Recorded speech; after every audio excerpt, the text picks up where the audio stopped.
Herkese merhaba, Doktor Berk Karataş. Mastürbasyonla ilgili bahsedeceğiz. Şimdi ben tabii videolara çalışıyorum bir hafta boyunca, hazırlık yapıyorum. Bazen bildiğim şeyler oluyor ama yeni bir şeyler çıkmış mı diye bakıyorum. Mastürbasyonla ilgili araştırma yaparken önüne gelen mastürbasyonla ilgili konuşmuş açıkçası bu. Niyeyse tıp doktorları doğru düzgün konuşmamış. Yani takkesini yiyen, biraz kas yapan, pazı yapan mastürbasyonla ilgili ileri geri geliştirmiş. İleri geri konuşmuşlar. Sözüm ilk önce onlara, arkadaşlar bunu yapmayın. Çünkü 13-14 yaşındaki çocuklar sizin söylediklerinizi ciddiye alıyor. Bilim dışı, ilim dışı, hiçbir astarı olmayan şeyler söylüyorsunuz. Üstelik haddinize değil. Yani siz bir bilim adamı da değilsiniz. Siz bir doktor da değilsiniz.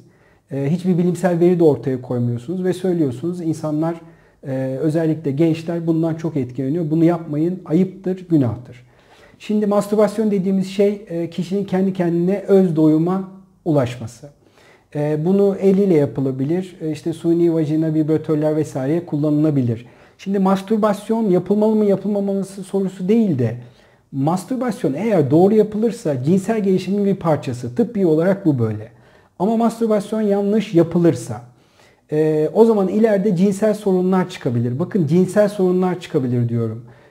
Boyun kısalığı, işte saç dökülmesi, kıl dökülmesi, yok efendim sivilce çıkması gibi şeyler yanlış yapılsa dahi mastürbasyonda olmaz. Sadece yanlış yapılırsa erken boşanma, geç boşanma, penis değişsizlik, işte ilişkiden zevk alamam, bir sürü sorun var. Gerçekten ciddi sorunlar çıkartabiliyor. Onun için mastürbasyonu lütfen doğru yapacağız. Yapılan araştırmalara göre evli erkeklerin %85'i, evli kadınların %40'ı, partneri olmayan bekarların da %100'ü mastürbasyon yapıyor. Siz ne derseniz deyin. Mastürbasyon yapılıyor. Benim amacım hiç olmazsa mastürbasyon yapanların doğru bir şekilde mastürbasyon yapmalarını sağlamak. Şimdi bazı kurallar var. Bundan sonra gelecek slide ya da video, slide çok önemli. Birincisi, İlk söyleyeceğim şey, düzenli cinsel ilişkiniz varsa, partneriniz varsa, evliyseniz mastürbasyon lütfen yapmayın.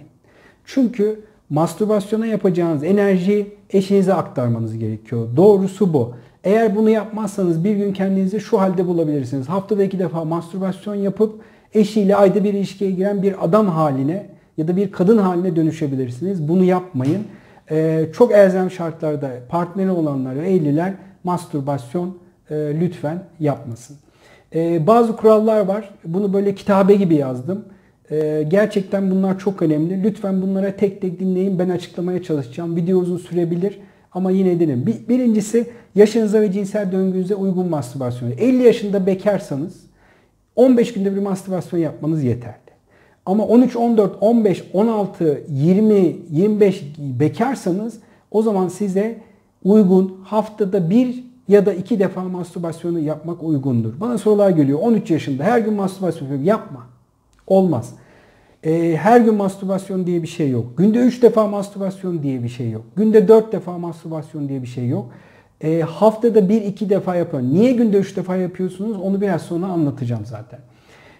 İkinci kural. Her aklınıza geldiğinizde mastürbasyon yapmayın. Erkeklerde cinsel istek şöyle bir şeydir. Yani banyoya girer bir erkek, penisine dokunurken bir anda cinsel isteği patlar ve başlar mastürbasyon yapmaya. Bunu yapmayın.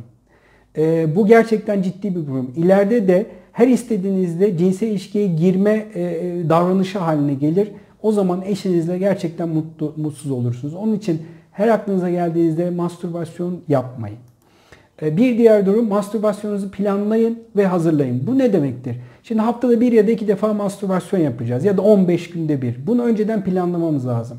Bizim aslında temel olarak mastürbasyon cinsel ilişkiyi ne kadar taklit ederse o kadar sağlıklı bir durum. Yani banyoda, tuvalette, kaçak kaçak aklınıza geldiği zaman mastürbasyon yaparsanız planlanmamış bir şekilde o zaman ileride en fazla olacak şey erken boşanmadır. Sonra gelirsiniz, tekrar mastürbasyonla başlarız. O sebep oldu. Tekrar mastürbasyonunu düzeltmeye çalışırız. Bunu yapmayalım. Planlayın, hazırlayın derken şunu kastediyorum. Mesela çarşamba günü, ben bu çarşamba günü mastürbasyon yapacağım. Buna göre kendinizi hazırlayın. Yorgun, stresli, kaygılı olduğunuz zamanlarda yapmayın. Bu çok önemli. Çünkü stres anında ya da üzücü bir olayla karşılaştığımız zaman özellikle genç arkadaşlar mastürbasyona sarılmayın. Mastürbasyon zevk verir ama kendinize zarar veriyorsunuz. Bunu yapmayın. Çok yorgunsanız, cinsel isteğiniz olsa bile o gün planladıysanız, hazırladıysanız bile yapmayın. Onun için buna dikkat edelim. Mastürbasyon öncesi mutlaka idrar hissi olmaması gerekiyor. İdrarınız varken mastürbasyon yapmayın. Mastürbasyon yaptıktan sonra da hemen idrar yapmaya çalışmayın. Çünkü sperm gelişiyle idrar gelişi aynı yerdendir fakat farklı mekanizmadır. Yani sperm geldiği zaman idrar yolları kapanır, idrar geldiği zaman sperm yolları kapanır. Dolayısıyla eğer siz sonrasında özellikle mastürbasyon sonrası idrar yapmaya çalışsanız çok zorlanırsınız. Kendinize zarar verirsiniz. Yapmayın. Öncesinde de mutlaka idrarınız varsa yapın. İdrar hissinin olmaması gerekir. Mastürbasyona başladığınız zaman sertleşmenize odaklanmayın. Fantezi kurarak mastürbasyon yapın mutlaka. Çünkü ben özellikle şunu öneriyorum. Porno film izleyerek ya da bir şeye odaklanarak, bir şey izleyerek mastürbasyon yapmayın. Bu çok sakıncalı bir şey. Mastürbasyonu kafanızda, hayallerinizde kurduğunuz şeylerle uygun, bundan sonraki partnerinizle yapabileceğiniz şeyleri kurarak fantezi kurun ve o şekilde odaklanıp yapın. Sertliğim az oldu, çok oldu diye odaklanmayın. Eğer odaklanmazsanız, fantezinizi kurarsanız, buraya kadar olan her şeyi yaparsanız sertleşme zaten eğer bir organik sorunuz yoksa kendiliğinden ve çok iyi bir şekilde olacaktır. Mastürbasyon sırasında mutlaka kayganlaştırıcı kullanın. En büyük sorunlardan bir tanesi bu. Erken boşalan hastaların hepsinin geçmişte mastürbasyon sırasında kuru kuru yaptıklarını biliyoruz ve görüyoruz ve birçok hasta geliyor. Neden? Çünkü siz kuru kuru yaptıktan sonra kuru kuruya mastürbasyon yaparsanız ileride cinsel ilişkiye girdiğiniz zaman arkadaşlar vajen ıslak, kaygan ve sıcak bir yer. Penis böyle bir şeyle ilk defa karşılaştığı zaman burası çok hassas bir hale gelir ve anında boşalırsınız. Onun için mutlaka kayganlaştırıcı kullanın. Ne kullanalım? En güzel bebe yağları var. Bebe yağlarını kayganlaştırıcı olarak kullanabilirsiniz ve bol miktarda kullanmak lazım. Banyoda şampuanla, sabunla olmaz. Onlar da kayganlaştırıcı sayılmaz. Mastürbasyonu sabit ve belirli bir ritimde yapın. Yani çok hızlı bir şekilde mastürbasyon yapmayalım. Çok yavaş da yapmayalım. Bunun ritmi şu.